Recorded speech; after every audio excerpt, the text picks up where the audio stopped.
Ketika kita berbicara yang pertama secara terminologi Islam, penggunaan istilah Islam ini itu hanya digunakan secara eksklusif dengan pemaknaannya di kalangan Islam saja. Sebab pemaknaan atau penggunaan istilah Yesus Islam, nabi-nabi perjanjian baru itu Islam, ini tidak familiar di kalangan Kristen Arab yang sudah ada 150 tahun sebelum Islam ada. Jadi penggunaan istilah ini dengan pemaknaannya tidak pernah ditemukan sebelum umat Islam mengatakan atau membuat pernyataan seperti ini. Jadi Kristen tidak familiar dengan mengatakan Yesus itu Islam, nabi-nabi perjanjian lama itu Islam. Itu secara terminologi.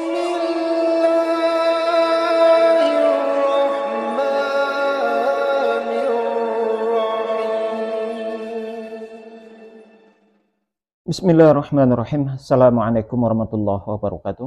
Alhamdulillahirrabbilalamin. Salatu wassalamu ala asyrafil anbiya'i wal mursalin wa ala alihi wa sahbihi rasulillahi ajma'in.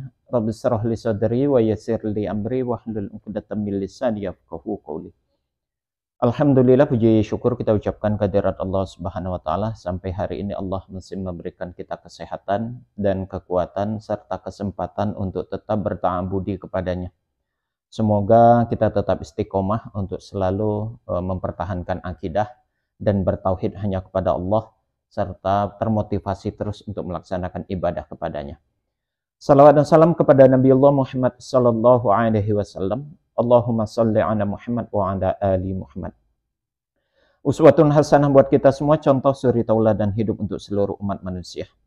Saudara sekalian, pada kesempatan kali ini kembali kita akan memberikan satu komentar, tanggapan, atau memberikan reaksi begitu ya kepada saudara kita, salah seorang saudara kita yang memberikan ungkapan, statement, pernyataan di video yang di awal tadi sudah sama-sama kita lihat begitu.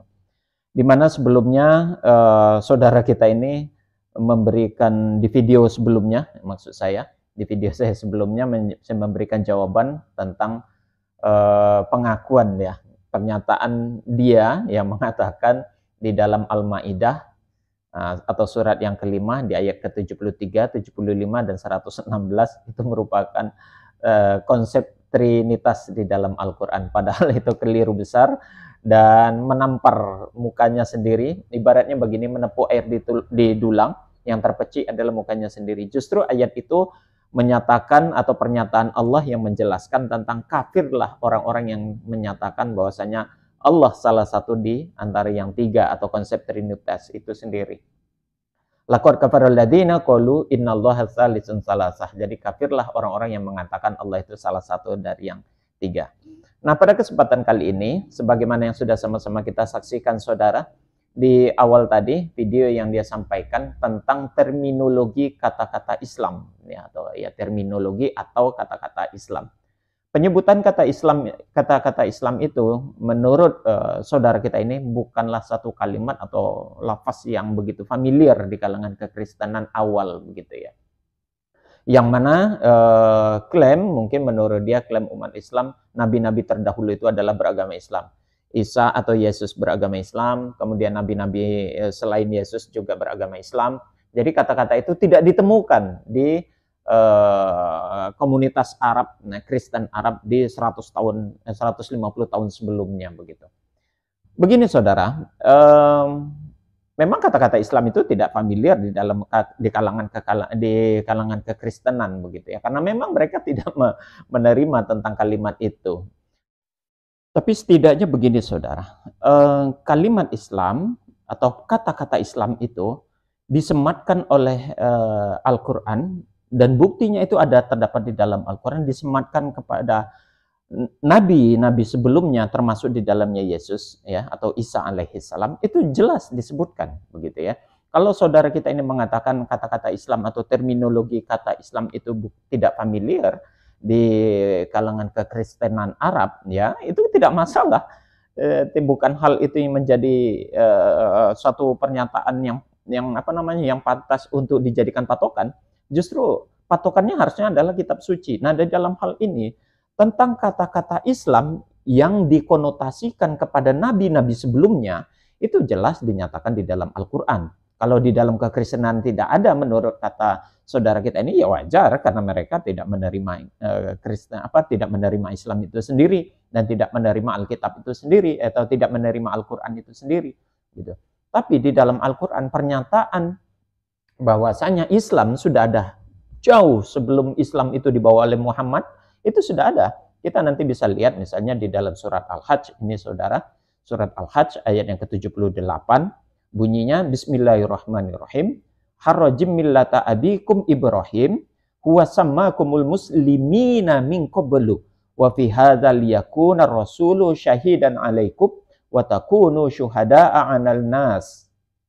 Nah, kata Allah di dalam ayat ini, ikutilah agama orang tuamu Ibrahim. Dia, Allah telah menamai kamu sekalian orang-orang muslim dari dahulu. Lihat, disebutkan. Huwa samakumul muslimuna min qablu. Dia, Allah itu telah menamai kamu sekalian orang-orang muslim dari dahulu. Dan begitu pula di dalam Al-Quran, supaya Rasul itu menjadi saksi atas dirimu, dan supaya kamu semua menjadi saksi atas segenap manusia. Itu di dalam Al-Hajj ayat 78. Bahwasanya terminologi Islam, kata-kata Islam itu sudah ada jauh sebelum Nabi Muhammad itu dilahirkan. Masanya Ibrahim sudah disebutkan. Makanya Allah mengatakan ikuti agama yang dibawa oleh nenek moyangmu, yakni Nabi Ibrahim. Begitu. Kemudian juga kita dapat lihat di dalam surat Al-Imran ayat 84. Nah, disinilah disebutkan pernyataan beberapa orang nabi, termasuk Yesus atau Isa itu beragama Islam. Kita lihat di dalam Ali Imran ayat 84, ya saudara. Bismillahirrahmanirrahim.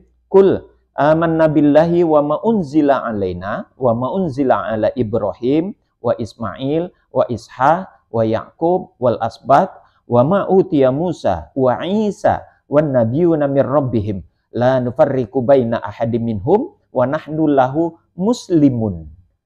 Nah, arti ayat ini, katakanlah, kami beriman kepada Allah dan kepada apa yang diturunkan kepada kami dan diturunkan kepada Ibrahim, kepada Ismail, kepada Ishak, kepada Yakub dan anak-anaknya. Nah, itu keturunan para nabi itu Yakub yang kita tahu Bani Israel, bapaknya orang-orang Israel itu mempunyai banyak keturunan dan dari dia juga banyak Allah menetapkan para nabi itu. Nah, di antaranya dan apa yang diberikan kepada Musa dan Isa. Nah, itu. Dan para nabi-nabi Tuhan lainnya. Kami tidak membeda-bedakan seorang pun di antara mereka dan hanya kepadanya lah kami berserah diri. Dan di akhir ayat ini dikatakan wa nahnu lahu muslimun, dan kami semuanya adalah kepadanya lah kami semua berserah diri. Kata-kata muslimun diartikan secara konsep itu berserah diri, yang secara bentuk konsep subjeknya muslimun adalah orang-orang yang beragama Islam. Jadi para nabi yang disebutkan di sini disebut Ibrahim, Ismail, Ishak, Yakub, Musa, Isa. Semua mereka beragama Islam. Dan di sini ada kata-kata la nufarriqu baina ahadim minhum. Kami tidak membeda-bedakan antara satu dengan yang lainnya. Jadi saudaraku sekalian, khususnya ini kepada saudaraku yang beragama Kristen tadi yang menyatakan tidak ada terminologi tentang Islam itu dikenal oleh para nabi sebelumnya, Anda keliru. Di dalam Al-Quran ini dinyatakan dengan jelas bahwasanya nabi-nabi sebelum Muhammad semuanya membawa ajaran Islam itu sendiri. Ya, kalau terminologi itu tidak dikenal di kekristenan, sekali lagi wajar karena memang Kristen itu sendiri tidak menerima, tidak welcome dengan Islam itu sendiri. Tapi ironinya begini, saudara. Justru jangankan kata-kata Islam, kata-kata Kristen itu sendiri juga tidak familiar di telinga Yesus. Yesus tidak pernah mendengar kata-kata Kristen, dan Yesus tidak pernah mengenal apa itu Kristen, dan Yesus tidak pernah menyebutkan bahwasanya agama yang dia bawa itu adalah agama Kristen. Ya, kata-kata Kristen itu kalau kita merujuk di dalam Alkitab, ya, kata-kata penyebutan kalimat atau lafaz Kristen itu, terminologi Kristen itu sendiri jauh setelah tidak adanya Yesus di muka bumi ini, baru muncul kalimat Yesus itu. Ya, kata-kata Kristen itu penyebutan pertama sekali pengikut Yesus itu diakui sebagai Kristen itu di dalam Kisah Para Rasul ayat 11 pasal 11 ayat 26. Di Antioquia lah pertama sekali kalimat Kristen itu diperkenalkan, disematkan kepada murid-muridnya. Ya, siapa yang menyematkan itu? Ya Saulus, atau kata nama sebutan lain dari Paulus. Pauluslah yang mengeluarkan pernyataan penyebutan kata Kristen itu kepada para murid Yesus. Sementara di Yesus sendiri tidak pernah mengenal. Yesus sendiri tidak pernah mengenal sebutan Kristen itu disematkan kepada ajaran yang dia bawa. Ya, seingat saya sih, kalau saya tidak salah, sedikitnya itu ada 6 tempat ya, 6 ayat di dalam Alkitab itu, di dalam Bible itu, penyebutan kata Kristen itu muncul. Ada di Roma pasal 16 ayat 7 misalnya, kemudian ada juga di Korintus pasal 9 ayat 5, kemudian ada lagi di 2 Korintus pasal 12 ayat 2, kemudian ada di 1 Petrus pasal 4 ayat 16, kemudian di Kisah Para Rasul pasal 26 ayat 28. Nah, di ayat-ayat inilah baru munculnya kata-kata Kristen. Dan itu munculnya sekali lagi, itu setelah puluhan tahun Yesus tidak ada di muka bumi ini. Ya, jadi artinya kalau dia mengklaim terminologi atau kata-kata Islam itu tidak dikenal di kalangan kekristenan, tidak heran. Dan ironinya sekali lagi ini justru menampar mukanya sendiri.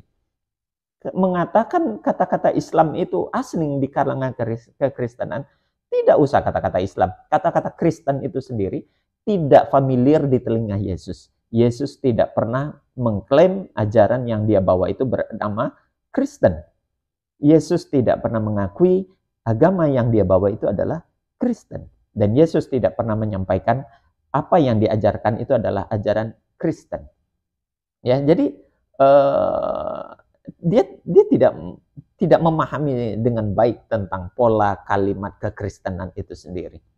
Kalau pengakuan tentang Yesus itu adalah beragama Islam, ya, penyebutan Isa itu beragama Islam, setidaknya ada 2 ayat tadi yang saya sampaikan di dalam penyampaian tadi di dalam Al-Quran. Setidaknya ada 2 ayat yang menjelaskan kata-kata Islam itu sudah disebutkan jauh sebelum Muhammad membawa risalah keislaman itu sendiri. Ini yang perlu kita pahami, saudara.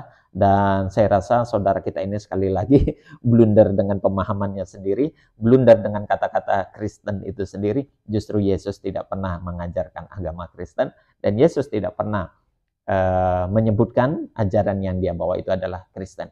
Kata-kata Kristen itu sendiri baru diperkenalkan oleh Paulus atau Saulus di Antioquia untuk pertama sekalinya. Demikian saudara, semoga ini bermanfaat dan menjadi iktibar bagi kita semua. Kita akhiri dengan kafaratul majelis. Subhanakallahumma wa bihamdik, syahadu an la ilaha illa anta, astaghfiruka wa atubu ilaih. Assalamualaikum warahmatullahi wabarakatuh.